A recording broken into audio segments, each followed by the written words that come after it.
Okay, so again, my name is Anna Pena Egle. I'm the co-chair of the Floating Lantern Peace Ceremony Committee, and this is our Peace Memorial Week. So we are sponsored by Plowshares Calgary Society, and this is in collaboration with the United Nations Association, Calgary Branch, and the Calgary Interfaith Council. So normally, we hold a floating lantern peace ceremony at Olympic Plaza in early August. And we do this to commemorate the lives lost in Hiroshima and Nagasaki. And the lanterns, they symbolize the departed spirits of those who were lost. This year marks 75 years since the bombings. So it's pretty significant. And I think now more than ever, we want to bolster our commitment to a world free from nuclear weapons. So this is how this all started.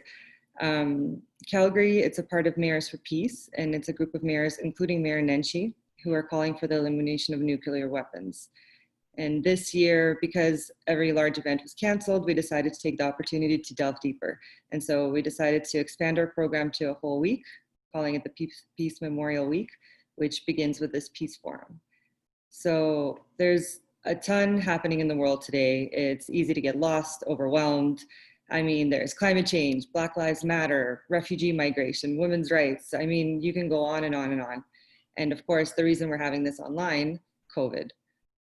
So instead of pursuing a divisive protest or criticism of violence, this forum is seeking a way to create a new reality, which is based on the concept of a culture of peace. We believe that by finding commonalities in current events, we can build a better future together for everyone. And that is why we chose the theme for tonight, seeking a culture of peace amid pandemic and strife. And every one of our knowledgeable and passionate panelists work to better their communities, and they will shine a light on how we can too. We're excited and proud to welcome our panelists to join this discussion. And to help moderate, we have Greg MacGillivray. He is the Managing Director at Scenarios to Strategy. And Greg believes that connection is the cure to what ails people, organizations, society, and the planet. Very well said. So we have 5 panelists. And first we have Dr. Arthur Clarke. Arthur founded the Calgary Centre for Global Community, and he's the co-founder of the Calgary Social Capital Society. He has launched a weekly dialogue series. Both of these initiatives are designed to help make Calgary a microcosm of a healthy global community, and both initiatives in which he is currently an active and enthusiastic participant. So our next panelist is Dr. Paul Sherman. Paul is the head of Family and Community Social Services at the University of Guelph Umber. Prior to that, he worked as a clinician and senior administrator in diverse community mental health settings for over 30 years. Then we have Stella Constance. Stella is a multi-projects content writer and editor and community planner and educator with over 30 years of experience working with different organizations, which include educational institutions, governmental, and nonprofits. Next, we have Ghada Alatrash. Ghada is a Syrian-Canadian academic and researcher teaching at Mount Royal University in the Women's and Gender Studies Department. She is the author of Stripped to the Bone, Portraits of Syrian Women, and she was invited to speak on her book as a TEDx speaker in Calgary. Our last panelist is Jose Tenga. He served as Assistant Director in the Conflict Resolution Department at the Jimmy Carter Presidential Center in Atlanta, Georgia. He also served as a project director for Africa, where he met with several heads of state and senior government officials. He served as a consultant, technical advisor to the Presidency of the Republic of Sudan. There's a lot to get through here, guys. Under the peace building assignment by the Department of Foreign Affairs and International Trade Canada. So now that we've met everybody, and I could probably spend another hour talking about all your accomplishments and experiences, but I'm gonna go along here. I'll let Greg take over for a while, and you can hear our panelists each give their speech, and then Greg will facilitate the question period. So thank you again, and Greg, go ahead. Thanks, Anna, and thanks to Shinobu for organizing such a wonderful evening. Dr. Arthur Clarke, I'd like to call on you to share your remarks with us. Thanks, Greg. And I want to thank Shinobu for organizing this and use her life and work, Shinobu's life and work, as a superb example of what I'm going to be talking about in the next 5 minutes. Decades ago, Viktor Frankl reminded us For the world is in a bad state, but everything will become still worse unless each of us does his best. So let us be alert, alert in a twofold sense. Since Auschwitz, we know what man is capable of. And since Hiroshima, we know what is at stake. It was George Santayana who emphasized that if we do not remember the past, we are going to have to repeat it. We cannot predict the future. Could we wake up a year from now and learn from the news channel that a nuclear weapon has destroyed a city somewhere and watch anxiously over the following weeks as an all-out nuclear war unfolds, leading irreversibly to our extinction? Yes. One thing we know for certain, what we humans think and say and do will be a major factor in determining the future on planet Earth. In many ways, things are getting better in our world today. It would be dangerous and irresponsible to lose sight of the progress we have made since the days of slavery in the American South, or more recently, of the Second World War. People worldwide are rising to meet the challenges of poverty, racism, climate change, and more. The work many of you are doing, for example, is incredibly important.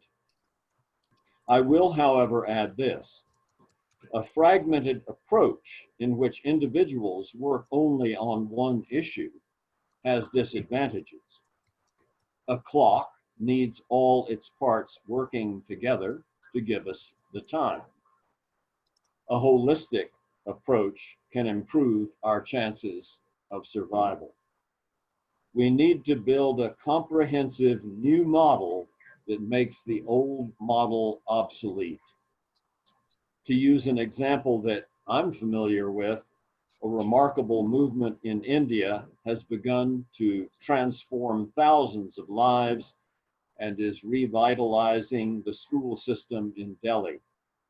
This is the harmonious coexistence model, which has now begun to grow here in Alberta, led by Naomi and Mahendra and others at Oak Tree Lodge near Bragg Creek.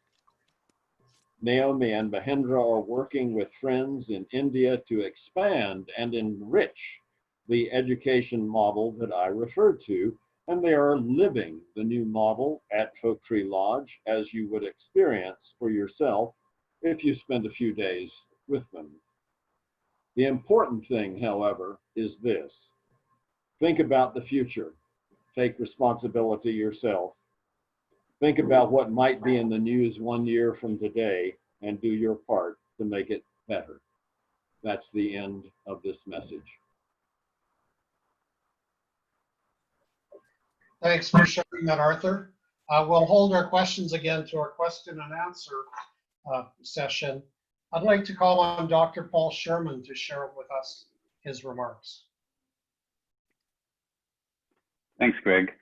Good evening, and thank you to Shinobu for inviting me to speak at your event. My presentation is entitled Pursuing Peace Through Global Citizenship. There's never been a more crucial period in the history of humankind for the realization of global citizenship ideals. The COVID-19 pandemic has left no country, no citizen indifferent in some way to this widespread and deadly virus. Because it is a phenomenon of worldwide proportion, it must be addressed globally, with no one country able to conquer it in isolation of all other countries. The same can be said of other significant socio-political, economic, environmental issues that are affecting each and every person who inhabits planet Earth. Sorry, I'm on a teleprompter here and it's going too fast. I'm gonna have to find my way in my notes here. Just give me 1 second. No one is immune to the increasingly potential catastrophic impacts of human-imposed climate change, environmental degradation, and potential nuclear conflict. all of these dangers threatening the peace and security of every individual who calls Earth their home. The bulletin of the atomic scientists who have set the current doomsday clock at 1 minute and 40 seconds, a mere 100 seconds away from doomsday for humanity as we know it. The doomsday clock is considered to be a universally recognized marker of the world's vulnerability to catastrophic events such as nuclear weapons, climate change, and disruptive technologies. Metaphorically, the closer the hands of the clock are to midnight, the closer the world is to complete catastrophe. 100 seconds is the closest the hands have ever been set to midnight since the inception of the doomsday clock, 2 years after the end of World War II. We should all be worried, and we should all be outraged that each successive generation has failed the one before it by allowing our world to be so severely degraded to the extent of a near no return from eradication. That anxiety and indignation, however, should not give rise to resignation, but rather to taking action to reverse the clock's hands so that all human beings can exist peacefully, harmoniously, and prosperously. A global citizenship perspective can lead the way out of this mess that we're in. Oxfam International envisions a global citizen as someone who participates in both local and global communities and has a desire to take action in contributing to a more socially just and sustainable world. Institutions of education must inspire students to continually seek the meaning of global citizenship in their daily lives through both critical self-reflection and taking action. Educational pedagogies are required in every grade level that serve to cultivate engaged global citizens to take ownership, responsibility, and most importantly, action for improved global social justice and well-being. Knowledge and awareness of global issues and cultures is no longer a sufficient condition to advocate for healthy, sustainable societies. Professor Hans Schottel astutely argues that, quote, global citizenship now emerges as a verb, a concept of action, unquote. A global citizen mindset requires acting upon one's knowledge and awareness. There seems to be some scientific evidence to suggest that global citizenship education has a direct impact on students' ability to value and adopt pro-social attitudes and behaviors. This is an important curriculum consideration if we agree that one of the critical aims of education is to encourage personal growth and transformation for the benefit of oneself and others in society. Educational systems around the world can be strong leaders in promoting global citizenship by creating a holistic institutional culture that actively endorses global citizenship, promotes global awareness, seeks to develop pro-social values and behaviors, and offers a variety of meaningful opportunities for global citizenship engagement, both locally and globally.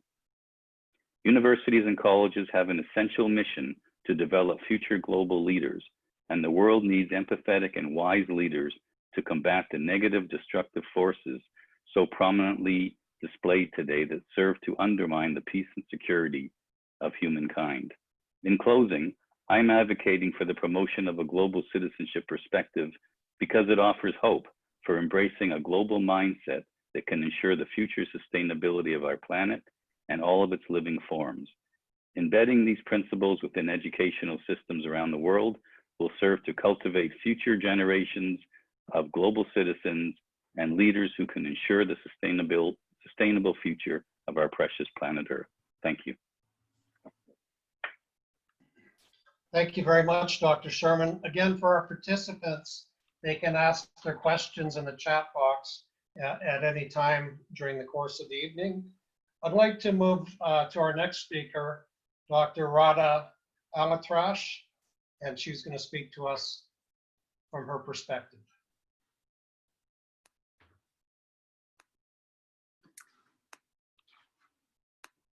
Hello, everyone. I'm honored to be amongst you today, to be part of this important ceremony, to be a voice amongst the voices that are calling for peace in our city of Calgary and beyond, and to be a citizen of our great democratic country of Canada. I exist, I locate myself in this world as a woman, an Arab woman, a Syrian woman, a Canadian woman. I am a woman. And so today I would like to grapple with this notion of a culture of peace from my position as a woman. And I will draw from my existence, my lived reality, and my beingness as a woman in our world, from what I have written, researched, and teach on this topic, and as importantly, from my position as a feminist, not only in the world, but also in the midst of our COVID-19 lived reality today. The truth is that being and living as a woman has never been easy, nor has it gotten any easier. There are times when it has felt like we women are carrying mountains on our shoulders, and there are times when it's felt like we're pushing tribes out of our bodies. I know because I have given birth to 3 children.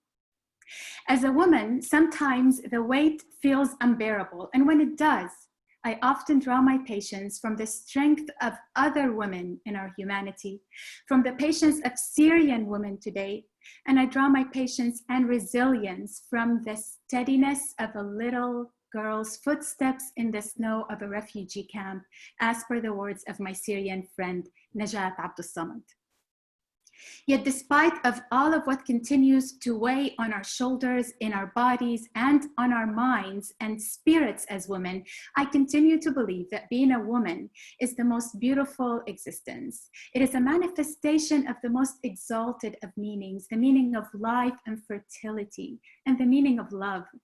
To be woman in the world and to live in the body of a woman is a miracle in and of itself.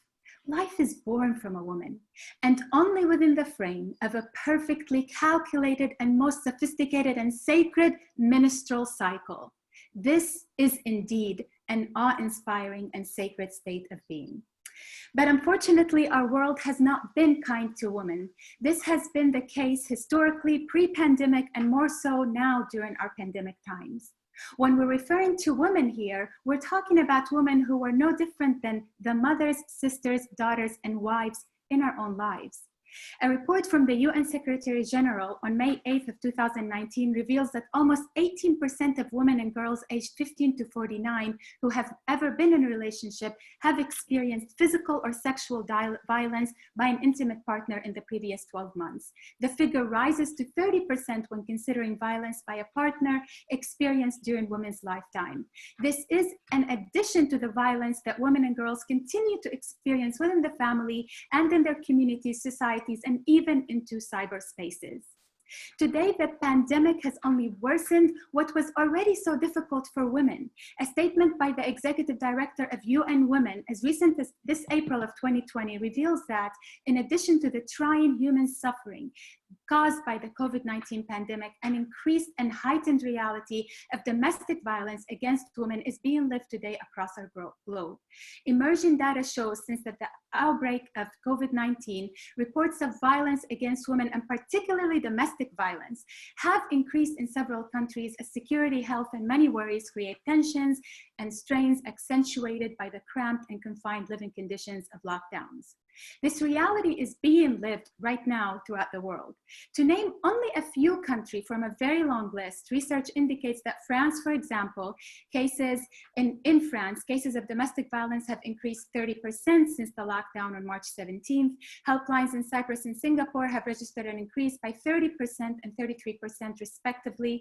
In Germany, Spain, the United Kingdom, the United States, and in our own Canada, government authorities, women's rights activists, and civil society partners have indicated increasing reports of domestic violence during the crisis and/or increased demand for emergency shelter. The World Health Organization recently declared that gender-based violence is a global threat of epidemic proportions. UN Secretary General Antonio Guterres tweeted, "Violence is not confined to the battlefield. For many women and girls, the threat looms largest where they should be the safest, in their own homes." As I read about these realities, I'm not only heartbroken, but I also am deeply disappointed. And it is for this reason that I choose to live a feminist life, and that I speak to you about the importance of helping pick up fallen women through a collective feminist movement as we seek a culture of peace. You see, feminism is to offer possibilities for all of us, men and women, to work together on finding ways to break free from a patriarchal siege that continues to shackle the bodies, minds, and souls of women. Feminism is about asserting women's rights, and it's about resisting patriarchy. Feminism is about seeking a peaceful existence for women. It's about creating a culture of peace. To deny the hardships of women is to turn a blind eye, and it is to act as a bystander on a present and urgent social justice issue. When we hear the word feminism, many of us, both men and men, think of feminists as a bunch of bra-burning, angry women who want to be like men, and as explained by feminist scholar Bell Hooks, of how they hate men, how they want to go against nature and God. To this, I will say that the last thing I hope to do today is to contribute to a dichotomy of women against men, us versus them, this perplexing world that is constructed on binaries, Black versus white, Muslim versus Christian, men versus women, and the sad list continues. I will also highlight here the fact that I am a mother of 2 sons whom I love very much, and as importantly, whom I'm also raising to be feminist. Every time I look at my son, who's now 17 years old and over 6 feet tall, and is still growing, I stand in awe of his masculine beauty, and as importantly, of the miracle of having carried him in my womb for 9 months. In actuality, my friends, feminism has nothing to do with hating men or being anti-male. Feminism, in the simplest term, is a call for gender equity, where women are afforded equal opportunities with respect to their similarities and differences with men. In other words, feminism is about extending equal and equitable opportunities to our daughters, not only our sons. No more, but definitely no less. Feminism is about ending patriarchy, and it's violating and often violent practices where patriarchy is the inherent belief in the superiority of men and male norms, and where societies act and function based on this belief. Patriarchy is the foundation on which sexism is constructed, where sexism becomes a systematic oppression of women. And so feminism becomes the collective movement to fight institutionalized sexism. And it is really critical here to note that feminism does not name men as the problem. It names sexism as the problem. All sexist thinkings and actions are the problem here. What we must continue to keep also in mind is that this movement came to be, and as importantly, continues to be needed, because these issues and struggles have not ended. Sexism has not ended, just as racism, classism, ableism, and the list of the isms continues, all have not ended. Bell Hooks teaches that feminism is to be fully self-actualized males and females, and to be able to create that beloved community, to live together, realizing our dreams of freedom and justice, living the truth that we are all created equal. And I will add, feminism is to seek a culture in which we can peacefully all exist in the world. Indeed, it is not easy to live as a woman in this world, in a world where many women have fallen and continue to fall. But with this awareness, it becomes our ethical responsibility for all of us, men and women, sons and daughters, to answer the feminist call and to continue to look for ways through which we can pick each other up, and as essentially love one another in our humanity and live in a culture of peace where we are whole as men and women, not one, but whole. Thank you. That was fantastic. Thank you, Dr. Alatrash. Deep words. I think all the men participating should reflect deeply on those words. I'd like to welcome Stella Constance to share her thoughts with us this evening. Thank you, Greg. I would like to focus on, for today's presentation, seeking a culture of peace. And how can we do that? Perhaps we can start with looking at the science that we know existing currently today, such as the most basic, planet Earth is a closed system. And unfortunately, the vast majority of the population are not aware of this. And we see the evidence of this by the amount of waste, pollution that is put out in the form of air, water, and land. And we're looking at it right now. We're putting a lot of focus on global warming and particularly on the greenhouse gases. And I would like to expand that to also include radioactive releases, such as peaceful nuclear testings that have been going on for decades by many countries, as well as mining for the radioactive substances required, and the tailings that are released into the environment, accidental nuclear accidents, nuclear plant accidents and such, and the list goes on. So we know that radioactivity will heat up an area that is part of its decaying process. And it's time for us to start looking at planet Earth in a more holistic manner, complex systems analysis approach, where we're looking at every component that exists on planet Earth and how it interacts with each other. How does water interact with land, land interact with air, air interact with the water, and it keeps going. It's all about these relationships. And understanding how integral these components are in seeing the phenomena that we are currently witnessing today, particularly with the expanding extinction lists of animals and plants. Now, we would also like to look at the aspect of the dynamics that humans have on the environment, particularly with the issue of overpopulation and the drivers that exist that promote this problem of overpopulation in various parts of the world, which has resulted in resource stripping to the point that the population has to go beyond its borders to secure the resources it needs in other areas, often overtaking other cultures in the process. So we're looking at also the issue of economic drivers.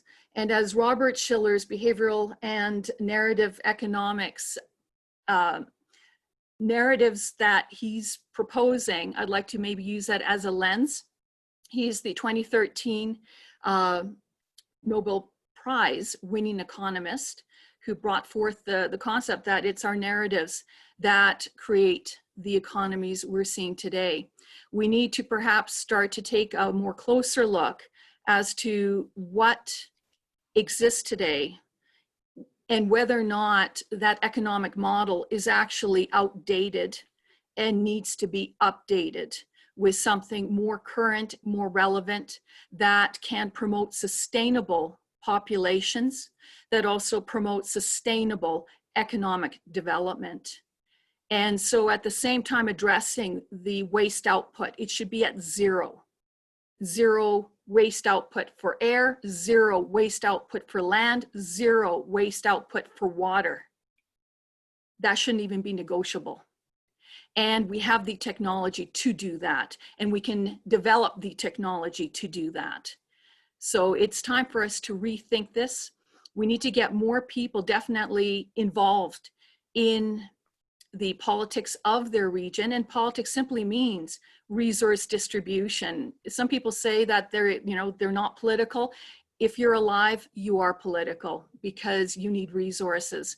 And with the closed system understanding of planet Earth, there is a limited amount available of space, farmland, and hence we need to start thinking beyond, like, vertical greenhouse agriculture, similar to what we see with the Netherlands, which is $1 billion business, where it's just a spot of land really compared to the rest of Europe, but they're the ones feeding the rest of Europe, which is phenomenal.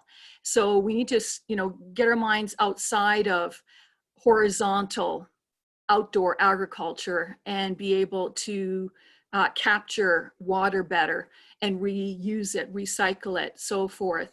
Right now I'm hearing even with condos, like when we're looking at high population and they're saying, well, people now are looking at cottages. Well, they're now sprawling out. That's going to cause big problems when it comes to replenishing our water supplies. The more forests that get cut down, the more desertification, aridification we're going to be seeing in regions. It'll have huge impacts on the area and the populations. We need to think ahead. Now, how are we going to deal with situations like COVID-19 and other pandemics of the future because of overpopulation and such?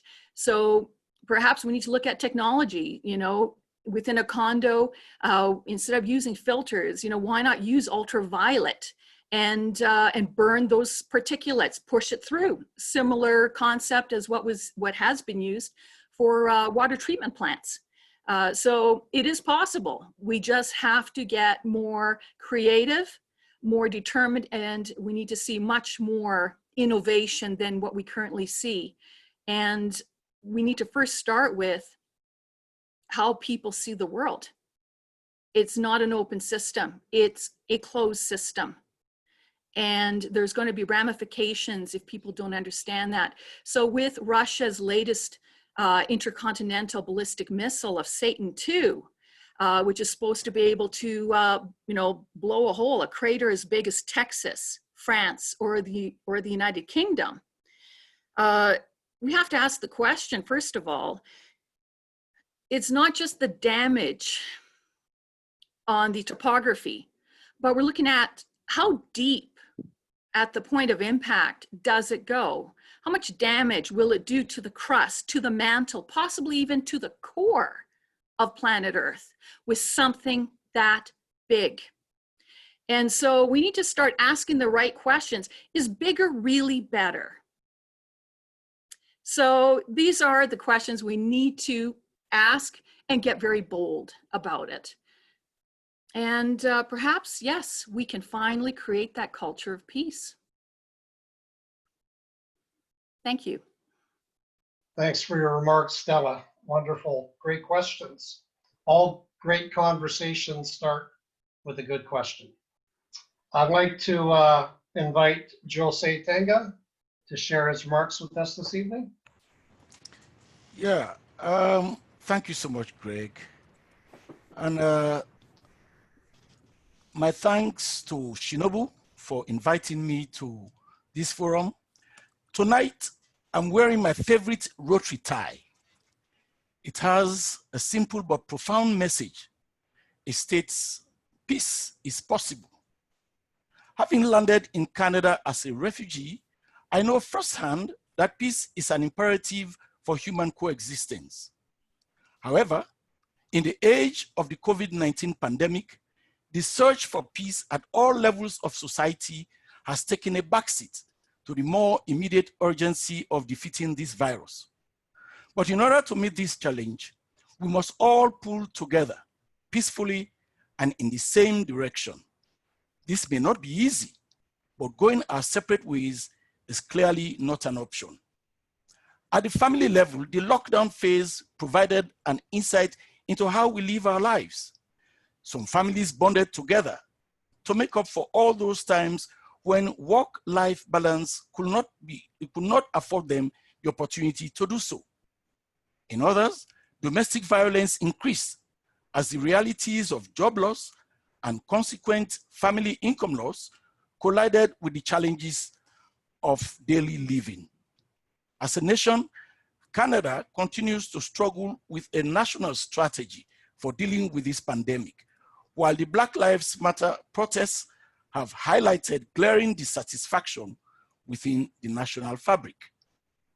Globally, the pandemic is a disaster, and its immediate effect on every government and every society around the world has been and will be bad. In sub-Saharan Africa, a region already weighed down by the pressures of poor health and weak health service delivery, the ratio of 2.1 physicians per 10,000 people has created an oocyst that festers COVID infections. In this mix, the poor suffer from income loss caused by COVID, and they will also be exposed to a domino effect on their standards of living, including food security, health, and social services. The result in social friction is a recipe for strife and conflict. Those countries in armed conflict, from northern Nigeria's Boko Haram insurgency through the war in Yemen, where the UN has warned that more than 2 million children could perish, are in grave danger of imploding under the strain of this pandemic. So you may be asking, where do we go from here? In order to build a culture of peace, we need to start with peace education. For an element that is so vital to our coexistence, peace is often taken for granted. And yes, the evening news is filled with incidences of violence and very little, if any, about how to cultivate a culture of peace. This needs to change. We also need to think globally, but act locally. We act locally by using face masks in public spaces, washing our hands frequently to limit transmission of the virus, maintain social distance in close quarters when we feel unwell. We should also get tested for COVID. But again, you can talk to Dr. Arthur Clark and become a member of the Calgary Center for Global Community. Globally, we should stay informed about international travel protocols, as well as keep in touch with family and friends across the world to keep up to date on developments as they happen. We can also contribute resources, including ideas, to the global effort. Furthermore, on social justice issues, we must remain our brother's keeper. Those in positions of privilege must listen and learn about people who have experienced deliberate marginalization. They should also think about how they have brought about the homogenization of stories and experiences when there are many more narratives to tell. COVID-19 has proved that our leaders do not always make the best decisions or the right decisions all of the time. If they did, far less people will have died from this pandemic. This reality puts enormous responsibility in our hands. Let's take it seriously. Peace. Thank you so much. Thank you so much, Jose. I know there'd be a wide round of applause for everyone's remarks this evening, and we have an ample amount of time for some questions. So I'd encourage our guests to use the chat and put out some questions. I'll just open up one. What I would ask, perhaps we can just reflect on each answer to each question that we have here. And perhaps people could put their hands up in terms of the speaker group, and I'll try and facilitate the answers so we only have one person speaking at a time. And so the first question, I want to explore intersectionality in a bit of a different way. Do you think the COVID-19 pandemic, what we've seen with the Black Lives Matter movement and the bombings of Hiroshima and Nagasaki, are there any things in common there as we think about those major events? Arthur, unmute your microphone, please. Yes, of course, the pandemic and the bombing of Hiroshima changed everything, and everybody knows it. So it's if we're invaded by aliens or hit by an asteroid, there's nothing subtle now about we humans are all in this together. So the pandemic and the Hiroshima bombing make that message clear. Thank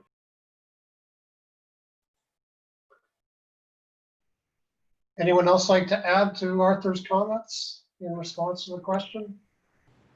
I think, yeah. Go on. Nice. Go ahead, Dr. Sherman. Okay. Yeah. Well, I think we've kind of learned by now that things are not going to change significantly if we leave change up to our political leaders. Mhm. And change has to come from bottom up. And so we certainly have the example of the Japanese A-bomb survivors and the great social movement that they've created, and the results that we've seen from decades of work to try and gain public sympathy. And I think Black Lives Matter is trying to do the same thing. I don't think we've quite caught up with COVID-19. My hope is that more people will see this pandemic as a very serious threat, and that even though politicians might be opening up cities to improve their economic situation, that people will see that for what it is, and you know, create a movement where they're taking care of each other and not leaving it up to those in a political position. Yeah. Excellent. Go ahead, Jose. Well, I think the other speakers have already said much, but I just, what comes to mind is a comment made by a friend the other day. He says, COVID has reset mankind. Nothing is ever going to be the same again. The new normal will be vastly different. If at all, it will be vastly different from what we were used to a few months ago. You know, and so there are, of course, opportunities for human development to move in another direction because of the incredible ability of the human being to adapt to change. So in that case, in that sense, there's a sense of optimism that whatever happens, you know, we'll be able to craft a stronger and much better aware society, which is where this Black Lives Matter protest action is actually zooming in, that there's been so much happening behind the scenes and which we have covered up for so long that until and unless we are willing to face this head on and really believe that this change needs to happen, it needs to happen, and we are willing to make that be, you know, the kind of change that we end up with would be disappointing. But we do hope that that will not be the case. Excellent. Yeah. Others on the panel?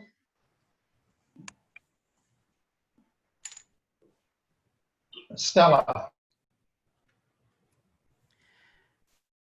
Yeah, I think the what I see similar here is the whole health issue that's coming up with regard to atomic bomb usage on Hiroshima, Nagasaki, even in areas where they've done nuclear testing near populated areas, knowingly actually, because afterwards there were follow-up studies done on the population, see what the effects were. And then comparing that to Black Lives Matter and Indigenous Lives Matter. So our Canadian connection there. And we're looking at the health and well-being of individuals and how they're being affected by their environment, and whether or not it's done in a hostile military way or in domestic, very much like what Ghada was saying, you know, domestic situations, community situations like community violence, domestic violence. We're looking at fractals at this point, fractals of violence from domestic to community to regional to national, and then between nations. And you can go the other way, between nations to the nation, regional, community to domestic. And so it's time for people to start asking the right questions. What sort of role modeling are we doing when we turn a blind eye to any human? A human is a human that is suffering. When we make arbitrary decisions as to which populations we wish to overtake, and it's calling the spade a spade. whether or not, again, it's done in an insidious way or straight out in the open. So it's time to actually ask those questions, because what we're doing to each other, human to human, we're also doing it to all inhabitants on planet Earth. That includes the animals, that includes the plants. We are overtaking them as well. It's a whole mentality that we're addressing. It's a paradigm that we're addressing, and that needs to be addressed if we're going to be able to turn this around in time before something even more deadly and serious comes up. Again, preventable. Thanks. Excellent. Thank you for that. Any other comments? So we've threaded from the terrible events of 75 years ago, the bombings in Hiroshima and Nagasaki. We've seen movement after movement, the civil rights movement, the women's rights movement. We're seeing Idle No More, Occupy, Black Lives Matter. Now we're in the midst of this pandemic. Is there anything different about today? Is there any way that we can move these ideas forward in any sense of united way? How do we stand in unity and how do we move forward? Any thoughts? Okay, Greg, let me take a shot at that. In my presentation, I did mention the futility of what the Western culture teaches. You in your small corner, I in mine. You know, individual excellence and all that kind of thing. Fantastic feature of Western society. You know, it encourages phenomenal excellence. People striving to be the best of what mankind needs to be. But this is one time in humanity where we are facing a dangerous and unforgiving common enemy. The virus does not obey any kind of feature of human life. It destroys leadership from the Prince of England right down to the paupers on the streets. That entire spectrum of humanity lays at the footstool of the virus. The only way we can face this scourge with confidence is to do so with unanimity. We do that with a united front. You know, the practices from the local to the global is synchronized to improve our chances of surviving this infection. I mean, the experts globally have all acknowledged that death rates are increasing. Greg, people are dying. People are dying. I was just on the phone this afternoon with my friend who is secretary to the president of Sierra Leone. Big guy. And he says they are at a total, they want to open up the airport, but they are struggling with modalities. How do they do that in a very fragile economic ecosystem like that? But you know, they want to rely on regional participation, that across the sub-region, you know, people will come together and believe that acting together is in the best interest of everybody, because nobody has a solution to this virus. That is it. Thanks, Jose. Radha, please. So yes, thank you for the question, Greg. You know, as we contextualize this in our ceremony today, as we seek a world of peace, a culture of peace, I am very sad for the state of our world today, a very divided state. But I insist, one of my favorite poets, Mahmoud Darwish, says, he's Palestinian, he says in Arabic, وَبِي أَمَلٌ يَأْتِي وَيَذْهَبُ لَكِنْ لَنْ أُوَدِّعَهُ, which means I have hope, it comes and goes, but I will not bid it farewell. Almost a year ago, I wrote an article about my cousin in Syria, a mother who lost 2 sons over a span of only 2 years for the Syrian war, to the Syrian war. Farouk and Fidat Nasif were the names of her son. My cousin is still grieving. And today in our world, we also know, all of us know the 3 American mothers, 3 of many, who are also grieving the loss of their children, the mothers of George Floyd, Ahmaud Arbery, Breonna Taylor, and others. All 3 women had to witness the murder of their children. This is a very sad reality, and in a place no other than the United States of America.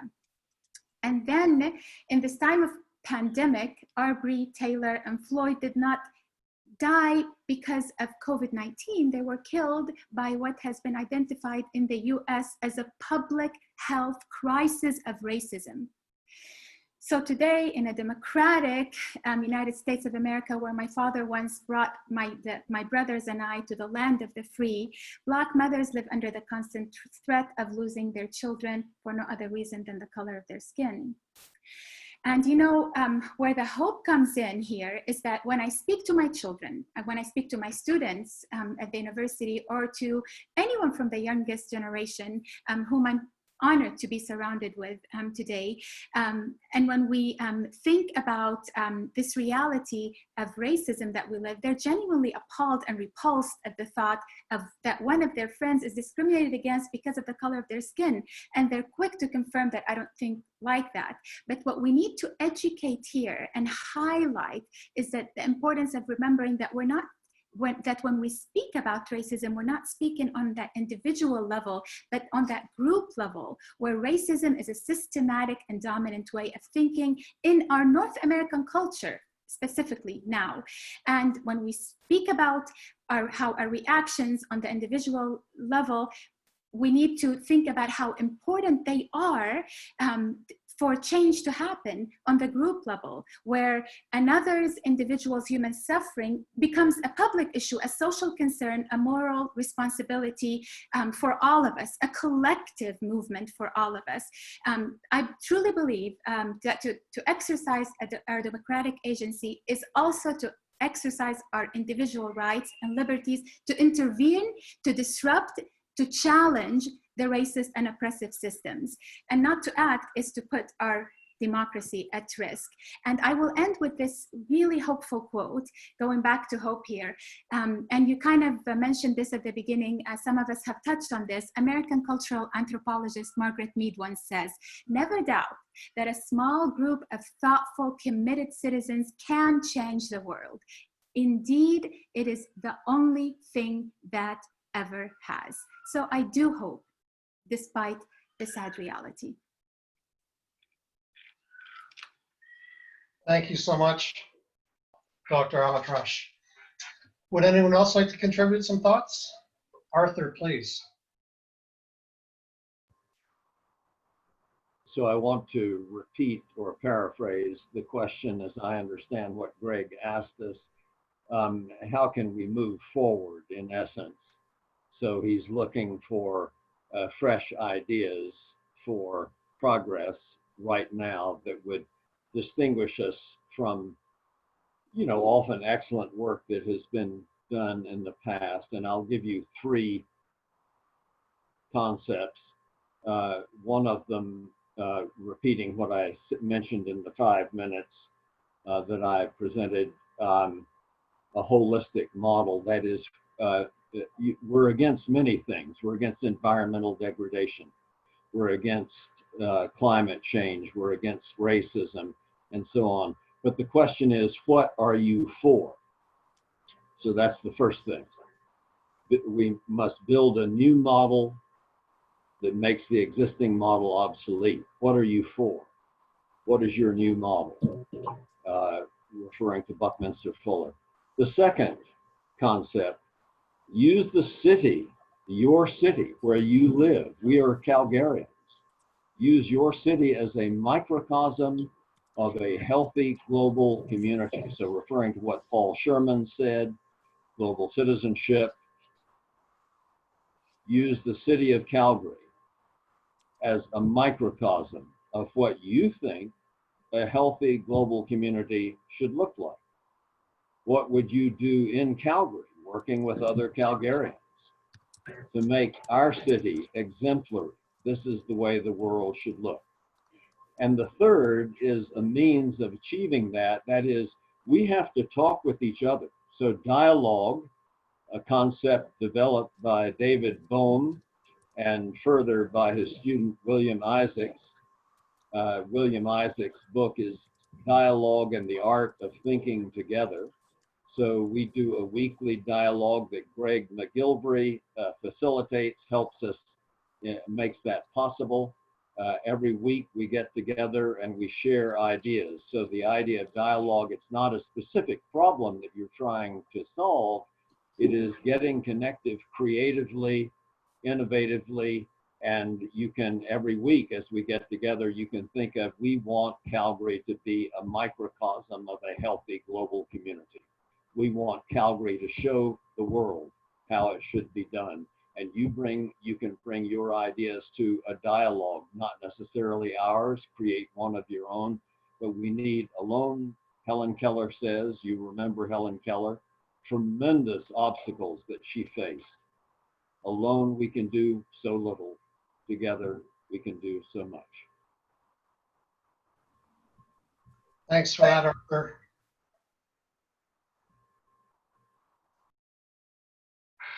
I'm going to thread together, building on Radha's beautiful quote that many of us have heard about how do we build thoughtful, committed citizens.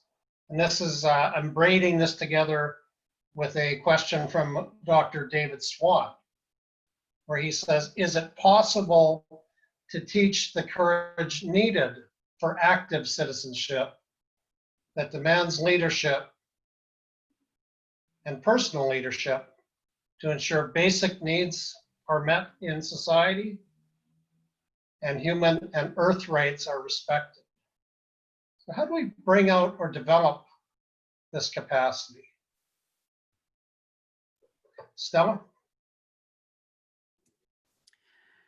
I'm finding with the students that I teach, history is really important. A lot of people think that women's ability to vote has always been there, and they have no clue how much work went into it. In fact, it took, at least a couple of generations, if not more, to move it forward. And even there were violent clashes because there were groups of people that were strictly against women voting in North America.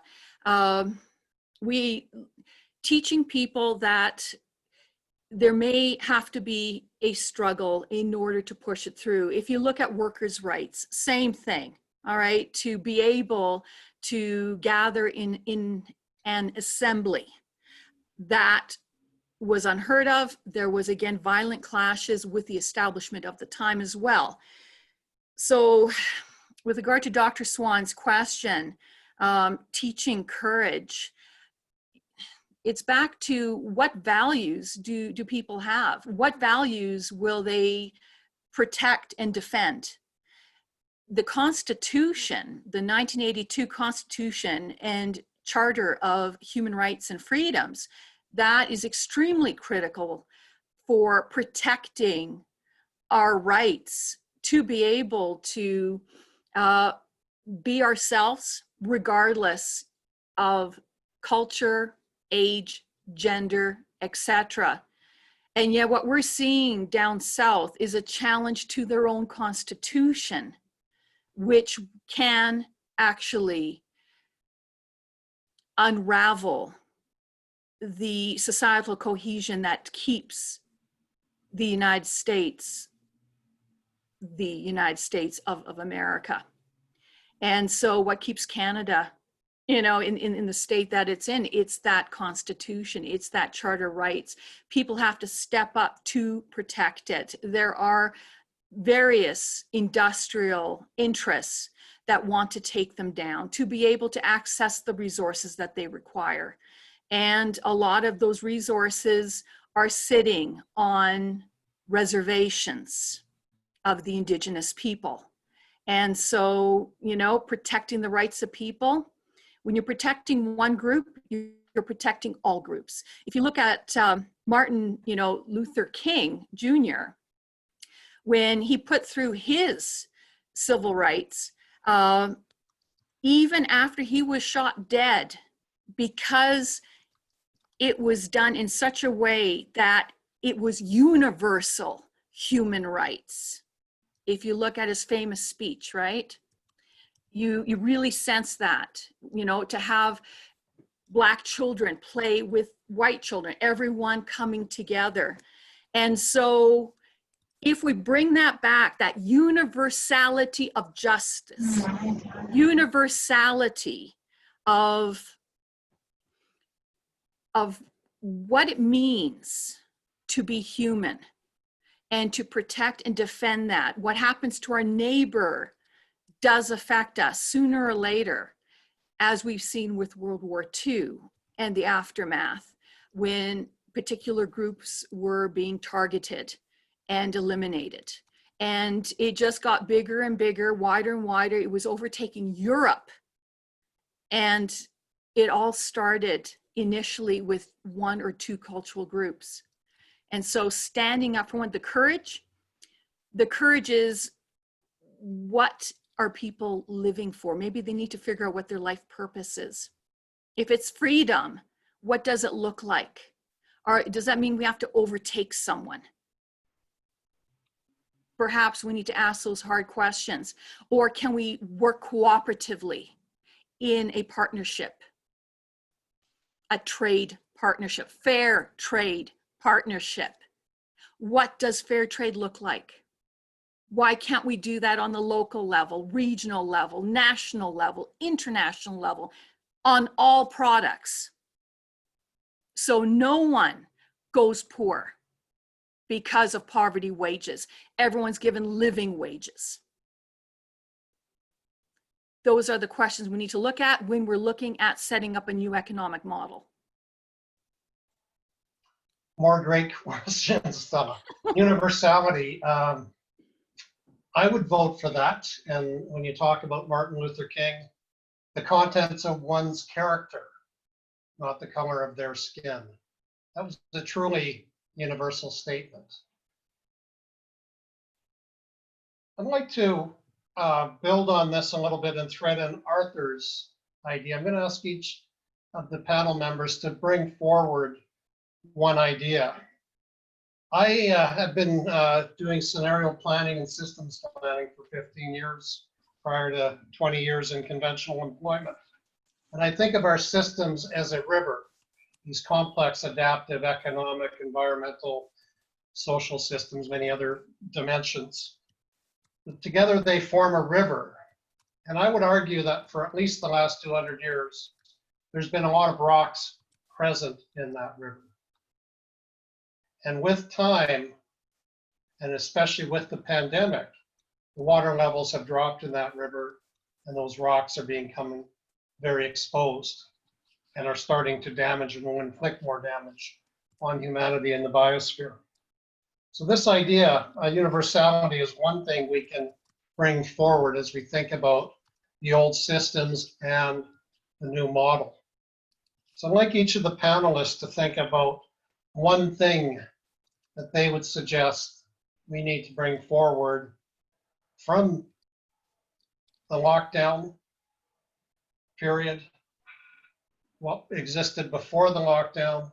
What do we need to bring forward, or what should we leave behind?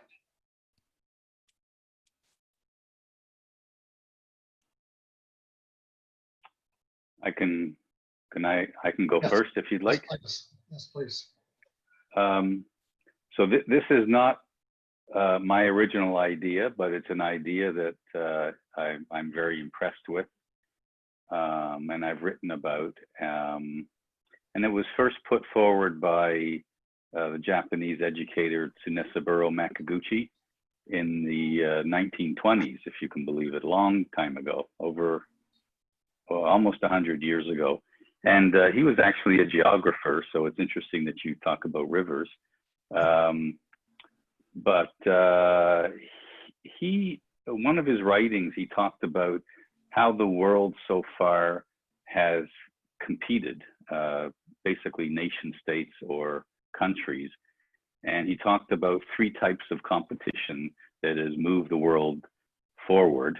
Some might say backward, but at any rate, he talked about military competition, economic competition, and political competition. And he said that those have gotten humanity to a certain point, but the time has come for a new type of competition, and he framed that humanitarian competition.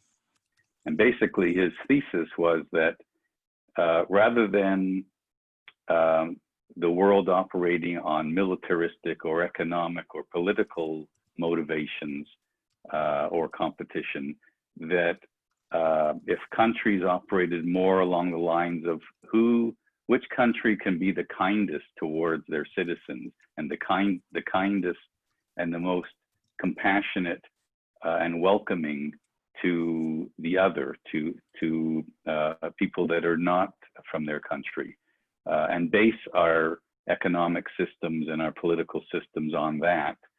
He felt that that is the next level of humankind's evolution. So how much more humanitarian or humane can we become as a way to move society forward? Beautiful. Anyone like to contribute another idea of what we can move forward or leave behind? Greg, I come from the region of my country where I come from originally, from Sierra Leone. I'm Canadian now, of course, but part of my schooling was funded on a mining scholarship. So I know a little bit about the impact of mining, especially surface mining, on community life.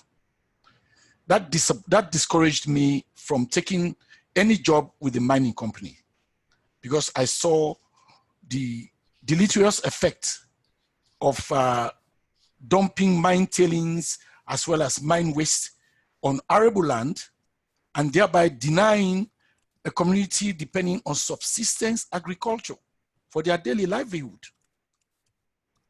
Worse still, and of course this came later, nowhere is there ever the possibility of the community around the mines benefiting from the mine mine resources itself. It has never happened. The communities will remain impoverished, whilst the product of their land is benefiting people millions of miles away from them. And these people will always claim to you that, you know what, we're in business. We're not in social services. We're here to make money. I'm latching on to what Stella says. When we develop respect for each other, that every life is equivalent to every life, that we develop fair trade.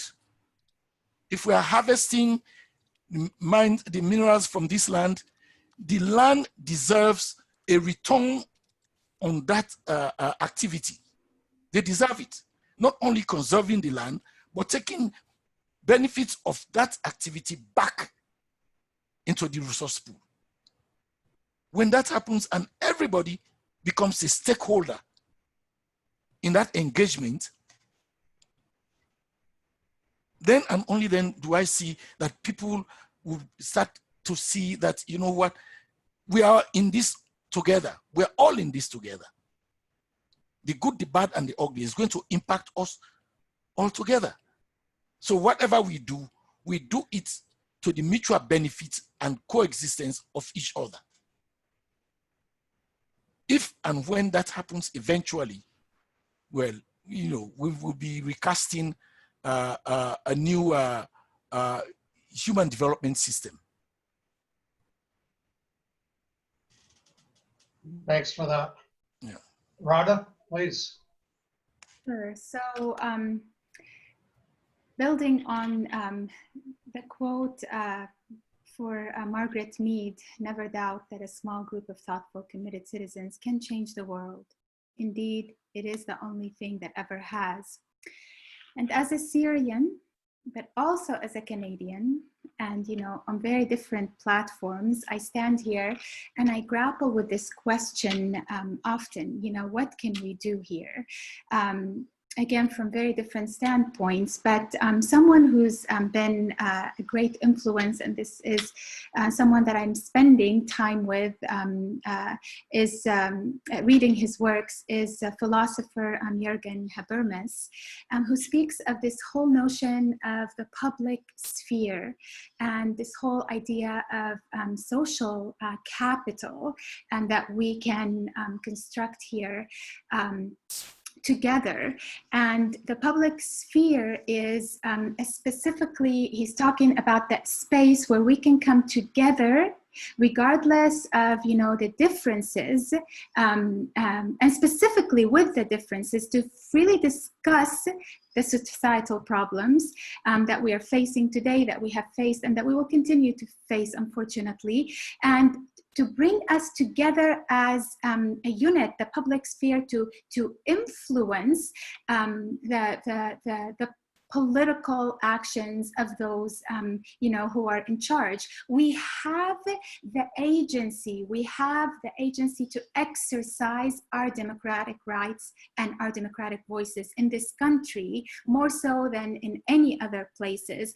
And so Jürgen Habermas encourages us to activate the public sphere together, and this will demand that we have an open, an explicit, a true, a pluralistic discussion that brings in all the voices, and with no exceptions. And we're talking specifically here within the context of our world today and what is happening in our world, the voices of specifically those who are marginalized, for example, in our communities, whether be it racialized people, Black people, queer people, whatever the case is, to bring us together to create this public sphere and create this this social capital that can truly influence our political actions and influence our political leaders. We have a lot that we can do here, but it is about coming together, as was said by many of the panelists. It's about collectively reminding ourselves of that mutual goal of attaining social justice. We're all here to attain social justice, but we have to bring in all voices together and agree to disagree, regardless of politics of difference, and engage and activate this public sphere. Beautiful, beautiful engagement, participation. I have a question from our esteemed leader, Shinobu. And I'd like some thought on this, some thoughts. How can a single person play a role in transforming society? How can a single person play a role in transforming society?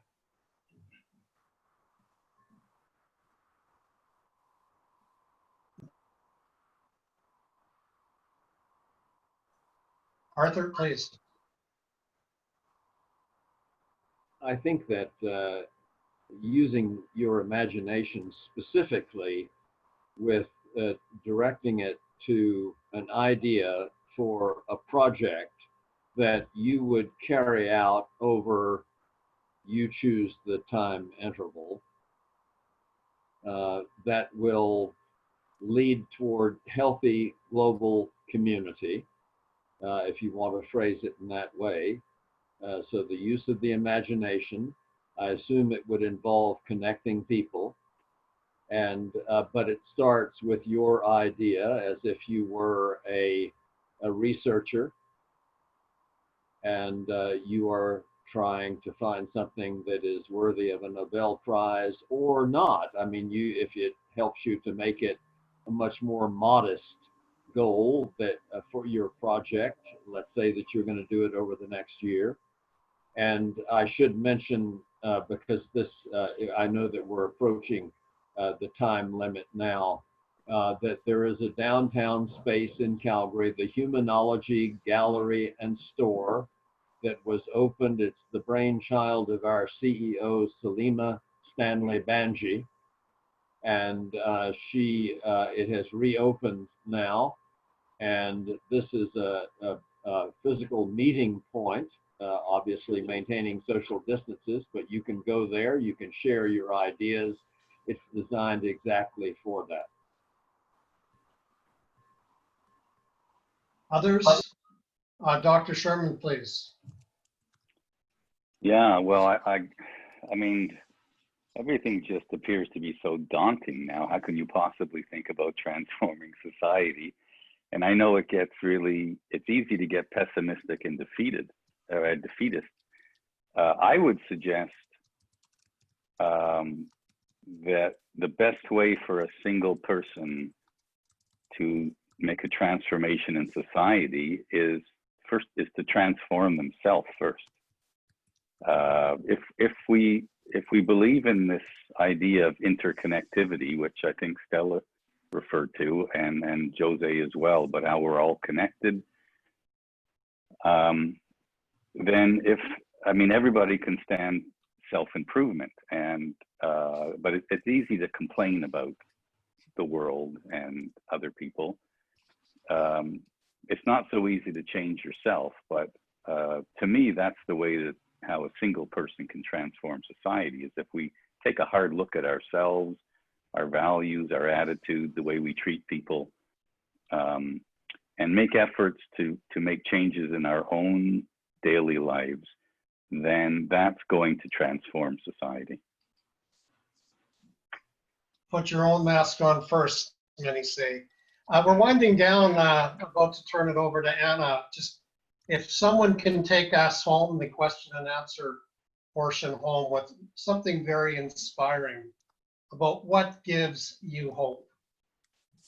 It is hope that is the fuel of inspired action. Without hope, there's nothing. What gives you hope? What can you share with our audience on what gives you hope? It's an open question to the panel. Let me go first at that, Greg. My hope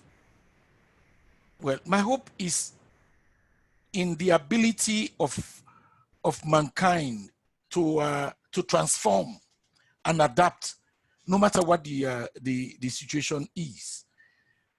When you look throughout history of human development, throughout prehistory and even now, we have this remarkable ability to look at, to try to outlive our situation.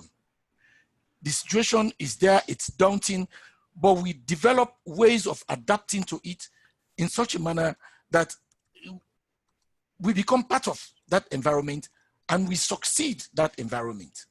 That gives me hope. My hope also lies in there being this realization, especially with the Black Lives Matter movement, that what impacts one segment of humanity impacts everybody. COVID has made that universal now. You cannot say, well, I'm going to the moon. It's not going to touch me there. That's not possible. The earth is like Stella was saying, it's a closed system. There's no escaping that. So when we all realize that we are all in this together, and like I was saying, we decide that we are pulling in the same direction, I believe everything is possible. Even peace is possible. Sage words, Jose. I'd like to turn it over to Anna now to introduce our child diplomats. All right, I'm just going to explain our program from the child diplomats. So every year we have 2 child diplomats that are chosen to send their greeting cards to the mayors of Hiroshima and Nagasaki, along with a letter from the Floating Lantern Peace Ceremony chair requesting a mayoral message. And the children enjoy receiving the letters, and the program is meant to help sow a seed of peace and connection to the world. So we have two child diplomats here with us today, and they're each going to ask one question, and anybody is free to answer. So as long as Shinobu, I can't see here, there they are. Okay, all right, Jen and Mai, so just turn on your mics and go ahead. Okay, hi, my name is Ken. My question is, what can a person do to achieve world peace?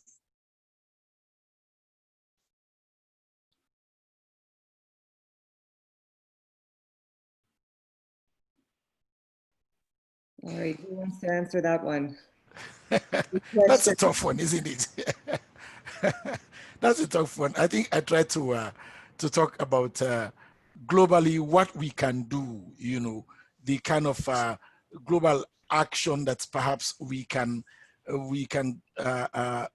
each participate in, you know, using whatever resources, ideas that we may have.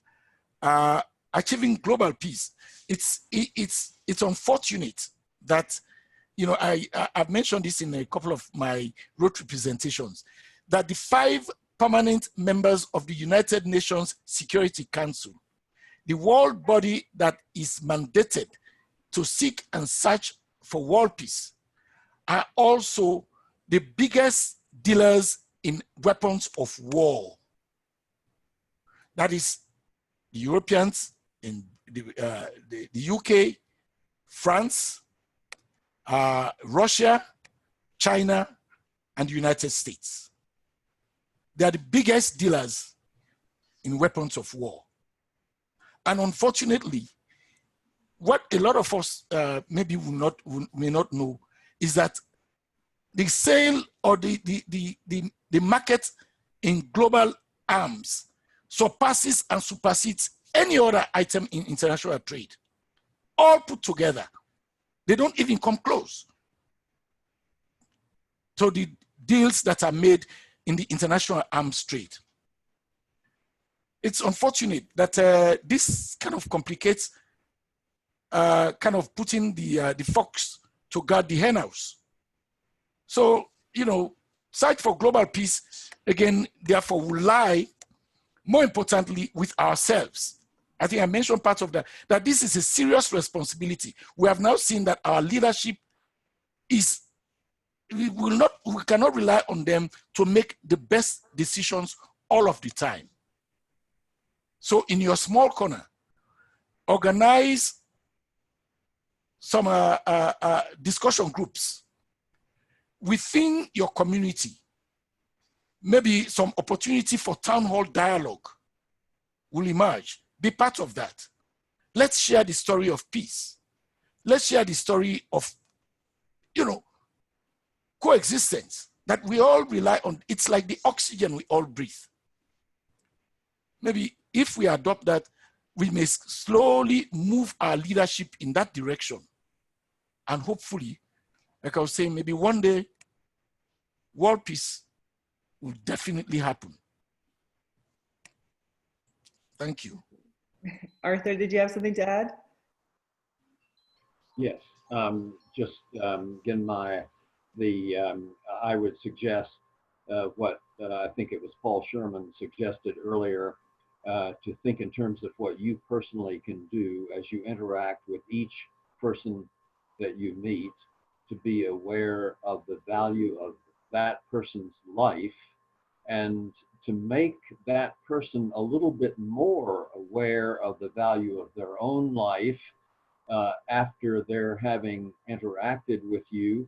For example, by simply asking them questions, what they're interested in, what they're doing, what has inspired them recently, things of that sort. In other words, go to each person that you meet as if they were a teacher, even if they're a younger child or a much older person, and ask them a good question about their own experience and what inspires them. So conveying non-verbally through your question the impression that you think they are important. And I think that's one thing that we can do. All right, Stella, you had your hand up there as well. Yes, for global peace to happen, back to that culture of peace, we need to look at, again, sustainable economic development. And at the same time, people understanding the value of the 3 R's: reuse, reduce, recycle. And currently, there's still areas locally and around the world struggling with the 3 R's, hence the requirement for further mining to pick up the same materials that's in our landfills and filling up our oceans. So we need to really rethink waste management. Again, if we get it down to 0, everything is reused, recycled, and back to our priorities. Do we really need the item? It's like, again, that example with, Satan 2, is it really needed? Especially when we know the damage will go beyond a nuclear winter. It can actually, the damage go right through planet Earth itself. And the ramifications of that, I can't even imagine. And they probably, not even their scientists can imagine what damage it can do. So we need to ask, is it necessary? Just because we can do it, should we be doing it? Back to having limits. There's reason why we need to have limits on technologies and such, because if anything goes wrong, who's going to pick up the tab to clean it up or fix it, if it can be fixed, depending on what damages have occurred? So promoting worldwide the idea of working together towards fair trade instead of, again, military. I totally agree with Jose that we're looking like, this is the United States alone has a budget close to $1 trillion a year for military purposes. And it's expected to be expanding. So the issue here is there maybe another economic driver we can look at that can put people to work, and at the same time, something that can give them a healthy lifestyle rather than soldiers coming back injured or dead and not being looked after even. So, what sort of returns are taxpayers' dollars getting for it? And in fact, that $1 trillion, close to $1 trillion a year budget that the taxpayers are, billed for, that's on a loan. And no one's asking questions regarding these massive loans. What collaterals are being put down? Something's being put down and they're not being open about it. Back to asking the right questions. So every time we hear another loan is put out, by whom and for what? We need to ask that. What are we trading away? What are we trading off? So again, if we're going to bring world peace, we have to bring the concept of fair trade locally and around the world, regardless if it's third world, second world, or first world. Thank you, Stella. All right, we're at 8 o'clock already. I feel like we can go on forever, but we have one more question from Mai, and then we're gonna wrap this up, okay? Thank you.